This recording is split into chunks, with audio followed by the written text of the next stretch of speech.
Ashama akkam jirtu har'a immoo gaaffii namootaa irratti kan hundaa'e waa'ee durbummaan hundi ni dhiigaa, ispoortiin ni balleessaa, garaagarummaa qabaa kan jedhudha. Mee waa'ee kanaa haa ilaallu. Noormaalii durbummaan waan baay'ee haphii haayimen kan jedhamtu membireenii haphii taatedha. Ulaafaan qaama saalaa dubaraa keessatti haguugamtee kan argamtudha.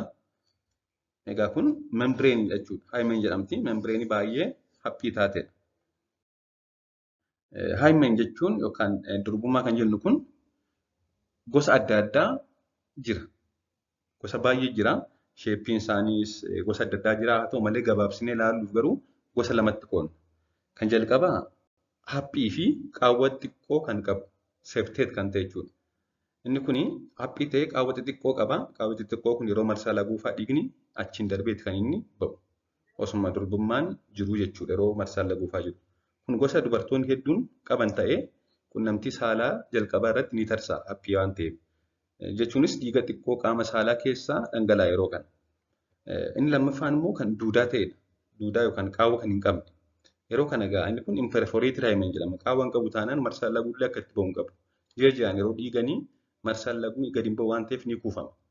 Kun tarsa'uudhaaf rakkisaa fi yoo ta'e immoo kan xiqqoo guddaa dhiigudha.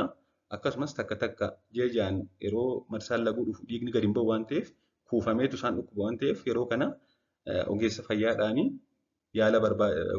yaalli ta'ee qaawwi itti godhamee akka inni dhiigu yookaan akka inni qaawwa godhatu taasifama jechuudha. Inni duudaa yookaan qaawwa hin qabne kun. Kun yeroo hedduu dubartoota yeroo mudatu dubartoonni dhibee waan akkasii qaban ji'a yeroo marsaan laguu isaan dhukkuba garuu dhiigni hin ba'u alatti. Dhiigni sun immoo kuufamee tura jechuudha. Dabalataan durbummaan miidhaa adda addaatiin tarsa'uu yookaan baduu ni danda'a. Fakkeenyaaf ispoortii ciccimoo kanneen akka atileetiksii, futaalchoo, ispoortii kan ispiliitii ammaa suura irratti argitan fa'aa kana. Kun hin badatoo hin ta'in haayimen isheen jedhamtu kun tarsa'uu dandeessi. Xiqqoo tarsa'uu dandeessi malee guutummaa guutuutti bada jechuu miti.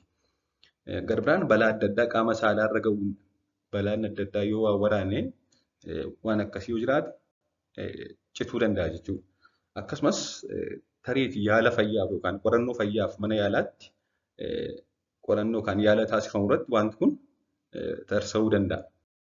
Kana malees dubartoota 10,000 keessaa dubartoonni 0.03% kan ta'an uumamumaan kan durbummaa hin qabne ni jiru. Kun egaa lakkoofsaan baay'ee xiqqoodha. Namoota 10,000 keessaa 3 qofa jechuudha. Durbummaan takka bannaan yookaan tarsaanaan deebi'ee hin fayyu yookaan hin margu. Haa ta'u malee tajaajila baqaqsanii hodhuudhaan yookaan haayimenoraafii kan jedhamuudhaan suphuun akkuma suura irratti argitan kana ni danda'ama. Garuu guutummaa guutuutti kan deebi'ee wal qabatee fayyee bakka duraatti deebi'u miti. Waan dhaggeeffattaniif galatoomaa turtii gaarii.